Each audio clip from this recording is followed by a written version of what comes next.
केंद्रीय और राज्य सरकारों के अलावा यहाँ एक तीसरे स्तर की सरकार भी काम करती है, यानी सामुदायिक सरकार। इस सरकार का चुनाव एक ही भाषा बोलने वाले लोग करते हैं। डच, फ्रेंच और जर्मन बोलने वाले समुदायों के लोग, चाहे वे जहाँ भी रहते हों, इस सामुदायिक सरकार को चुनते हैं।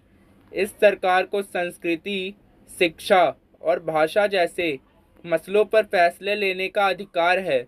आपको बेल्जियम का मॉडल कुछ जटिल लग सकता है। निश्चित रूप से यह जटिल है, खुद बेल्जियम में रहने वालों के लिए भी, पर यह व्यवस्था बेहद सफल रही है। इससे मुल्क में गृह युद्ध की आशंकाओं पर विराम लग गया है, वरना गृह युद्ध की स्थिति में बेल्जियम भाषा के आधार पर दो टुकड़ों में बंट गया होता। जब अनेक यूरोपीय देशों ने साथ मिलकर यूरोपीय संघ बनाने का फैसला किया तो ब्रुसेल्स को उसका मुख्यालय चुन लिया गया। बेल्जियम और श्रीलंका की इन कथाओं से हमें क्या शिक्षा मिलती है? दोनों ही देश लोकतांत्रिक हैं, फिर भी सत्ता में साझेदारी के सवाल को उन्होंने अलग अलग ढंग से निपटाने की कोशिश की। बेल्जियम के नेताओं को लगा कि विभिन्न समुदाय और क्षेत्रों की भावनाओं का आदर करने पर ही देश की एकता संभव है। इस एहसास के चलते दोनों पक्ष सत्ता में साझेदारी करने पर सहमत हुए। श्रीलंका में ठीक उल्टा रास्ता अपनाया गया। इससे यह पता चलता है कि अगर बहुसंख्यक समुदाय दूसरों पर प्रभुत्व कायम करने और सत्ता में उनको हिस्सेदार न बनाने का फैसला करता है तो इससे देश की एकता ही संकट में पड़ सकती है। अब सत्ता की साझेदारी क्यों जरूरी है, इस प्रश्न का उत्तर देखते हैं। इस प्रकार सत्ता के बंटवारे के पक्ष में दो तरह के तर्क दिए जा सकते हैं। पहला, सत्ता का बंटवारा ठीक है क्योंकि इससे विभिन्न सामाजिक समूहों के बीच टकराव का अंदेशा कम हो जाता है। चूँकि सामाजिक टकराव आगे बढ़कर अक्सर हिंसा और राजनीतिक अस्थिरता का रूप ले लेता है, इसलिए सत्ता में हिस्सा दे देना राजनीतिक व्यवस्था के स्थायित्व के लिए अच्छा है। बहुसंख्यक समुदाय की इच्छा को बाकी सभी पर थोपना तात्कालिक तौर पर लाभकारी लग सकता है, पर आगे चलकर यह देश की अखंडता के लिए घातक हो सकता है। बहुसंख्यकों का आतंक सिर्फ अल्पसंख्यकों के लिए ही परेशानी पैदा नहीं करता, अक्सर यह बहुसंख्यकों के लिए भी बर्बादी का कारण बन जाता है। सत्ता का बंटवारा लोकतांत्रिक व्यवस्थाओं के लिए ठीक है। इससे इसके पक्ष में एक और बात कही जा सकती है और वह बात कई ज़्यादा गहरी है। सत्ता की साझेदारी दरअसल लोकतंत्र की आत्मा है।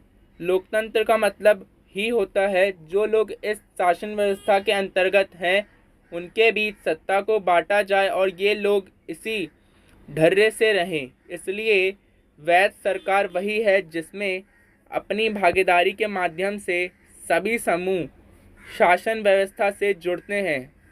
इन दो तर्कों में से एक को हम युक्तिपरक और दूसरे को नैतिक तर्क कह सकते हैं। अब युक्ति तर्क का मतलब क्या होता है, यहाँ से हम देख सकते हैं। युक्तिपरक का मतलब होता है हानि लाभ का सावधानीपूर्वक हिसाब लगाकर लिया गया फैसला। पूरी तरह से नैतिकता पर आधारित फैसला अक्सर इसके उलट होता है। इन युक्तिपरक क्या समझदारी का तर्क लाभकर परिणामों पर जोर देता है, जबकि नैतिक तर्क सत्ता के बंटवारे के अंतर्भूत महत्व को बताता है। अब हम आगे देखते हैं, आगे कौन सा टॉपिक हमें पढ़ना है। सत्ता की साझेदारी के रूप। राजनीतिक सत्ता का बंटवारा नहीं किया जा सकता। इसी धारणा के विरुद्ध सत्ता की साझेदारी का विचार सामने आया था।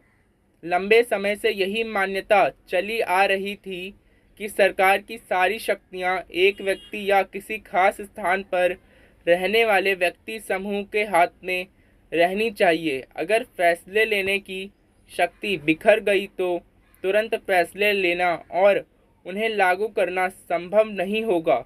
लेकिन लोकतंत्र का एक बुनियादी सिद्धांत है कि जनता ही सारी राजनीतिक शक्ति का स्रोत है। इसमें लोग स्वशासन की संस्थाओं के माध्यम से अपना शासन चलाते हैं।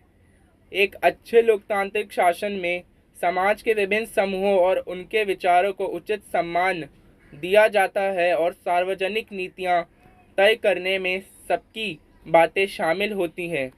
इसलिए उसी लोकतांत्रिक शासन को अच्छा माना जाता है जिसमें ज़्यादा से ज़्यादा नागरिकों को राजनीतिक सत्ता में हिस्सेदार बनाया जाए। आधुनिक लोकतांत्रिक व्यवस्थाओं में सत्ता की साझेदारी के अनेक रूप हो सकते हैं। आइए हम कुछ प्रचलित उदाहरणों पर गौर करें। शासन के विभिन्न अंग जैसे विधायिका, कार्यपालिका और न्यायपालिका के बीच सत्ता का बंटवारा रहता है। इससे हम सत्ता का क्षैतिज वितरण कहेंगे, क्योंकि इसमें सरकार के विभिन्न अंग एक ही स्तर पर रहकर अपनी अपनी शक्ति का उपयोग करते हैं। ऐसे बंटवारे से यह सुनिश्चित हो जाता है कि कोई भी एक अंग सत्ता का असीमित उपयोग नहीं कर सकता। हर अंग दूसरे पर अंकुश रखता है। इससे विभिन्न संस्थाओं के बीच सत्ता का संतुलन बनता है। लोकतांत्रिक संस्थाओं के बारे में आपने 9वीं कक्षा में पढ़ते हुए हमने देखा था कि हमारे देश में कार्यपालिका सत्ता का उपयोग करती ज़रूर है, पर यह संसद के अधीन कार्य करती है। न्यायपालिका की नियुक्ति कार्यपालिका करती है, पर न्यायपालिका ही कार्यपालिका पर और विधायिका द्वारा बनाए गए कानूनों पर अंकुश रखती है। इस व्यवस्था को नियंत्रण और संतुलन की व्यवस्था भी कहते हैं। सरकार के बीच भी विभिन्न स्तरों पर सत्ता का बंटवारा हो सकता है, जैसे पूरे देश के लिए एक सामान्य सरकार हो और फिर प्रांत या क्षेत्रीय स्तर पर अलग अलग सरकार रहे। पूरे देश के लिए बनने वाली ऐसी सामान्य सरकार को अक्सर संघ या केंद्र सरकार कहते हैं। प्रांतीय या क्षेत्रीय स्तर की सरकारों को हर जगह अलग अलग नामों से पुकारा जाता है। भारत में हम इन्हें राज्य सरकारें कहते हैं। हर देश में बंटवारा ऐसा ही नहीं है। कई देशों में प्रांतीय या क्षेत्रीय सरकारें नहीं हैं, लेकिन हमारी तरह जिन देशों में ऐसी व्यवस्था है, वहाँ के संविधान में इस बात का स्पष्ट उल्लेख है कि केंद्र और राज्य सरकारों के बीच सत्ता का बंटवारा किस तरह होगा। बेल्जियम में तो यह काम हुआ है, पर श्रीलंका में नहीं हुआ है। राज्य सरकारों से नीचे के स्तर की सरकारों के लिए भी ऐसी ही व्यवस्था हो सकती है। नगर पालिका और पंचायतें ऐसी ही इकाइयां हैं। उच्च स्तर और निम्न स्तर की सरकारों के बीच सत्ता के ऐसे बंटवारे को ऊर्ध्वाधर वितरण कहा जाता है। हम अगले अध्याय में इस पर विस्तार से चर्चा करेंगे। सत्ता का बंटवारा विभिन्न सामाजिक समूहों, मसलन भाषाई और धार्मिक समूहों के बीच में भी हो सकता है। बेल्जियम में सामुदायिक सरकार इस व्यवस्था का एक अच्छा उदाहरण है। कुछ देशों के संविधान और कानून में इस बात का प्रावधान है कि सामाजिक रूप से कमजोर समुदाय और महिलाओं को विधायिका और प्रशासन में हिस्सेदारी दी जाए। पिछले साल हमने अपने देश में प्रचलित आरक्षित चुनाव क्षेत्र वाली ऐसी ही व्यवस्था के बारे में पढ़ा था। इस तरह की व्यवस्था विधायिका और प्रशासन में अलग अलग सामाजिक समूहों को हिस्सेदारी देने के लिए की जाती है, ताकि लोग खुद को शासन से अलग न समझने लगे। अल्पसंख्यक समुदायों को भी इसी तरीके से सत्ता में उचित हिस्सेदारी दी जाती है। सामाजिक विविधताओं को शासन में भागीदारी देने के अलग अलग तरीकों पर हम इकाई 2 में चर्चा करेंगे। सत्ता के बंटवारे का एक रूप हम विभिन्न प्रकार के दबाव समूहों और आंदोलनों द्वारा शासन को प्रभावित और नियंत्रित करने के तरीकों में भी लक्ष्य कर सकते हैं। लोकतंत्र में लोगों के सामने सत्ता के दावेदारों के बीच चुनाव का विकल्प जरूर रहना चाहिए। समकालीन लोकतांत्रिक व्यवस्थाओं में यह विकल्प विभिन्न पार्टियों के रूप में उपलब्ध होता है। पार्टियां सत्ता के लिए आपस में प्रतिस्पर्धा करती हैं। पार्टियों की यह आपसी प्रतिद्वंद्विता ही इस बात को सुनिश्चित कर देती है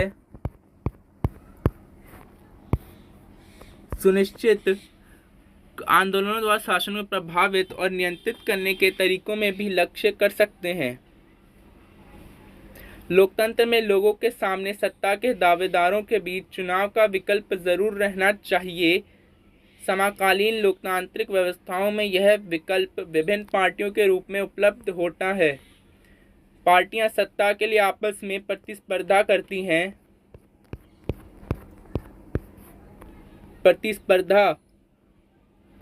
हैं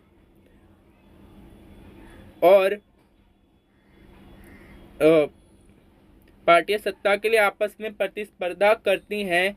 पार्टियों की यह आपसी प्रतिद्वंद्विता ही इस बात को सुनिश्चित कर देती है कि सत्ता एक व्यक्ति या समूह के हाथ में न रहे। एक बड़ी समयावधि पर गौर करें तो पाएंगे कि सत्ता बारी बारी से अलग अलग विचारधारा और सामाजिक समूहों वाली पार्टियों के हाथ आती जाती रहती है। कई बार सत्ता की यह भागीदारी एकदम प्रत्यक्ष दिखती है, क्योंकि दो या अधिक पार्टियां मिलकर चुनाव लड़ती हैं या सरकार का गठन करती हैं। लोकतंत्र में हम व्यापारी, उद्योगपति, किसान और औद्योगिक मजदूर जैसे कई संगठित हित समूहों को भी सक्रिय देखते हैं। सरकार की विभिन्न समितियों में सीधी भागीदारी करके या नीतियों पर अपने सदस्य वर्ग के लाभ के लिए दबाव बनाकर ये समूह भी सत्ता में भागीदारी करते हैं। इकाई 3 में हम राजनीतिक दलों की कार्यप्रणाली पर गौर करेंगे। और इसी के साथ आपका ये जो चैप्टर है वो ख़त्म होता है। और इसी तरह की वीडियो के लिए आप हमारे चैनल को like, subscribe, comment and share ज़रूर करें। धन्यवाद।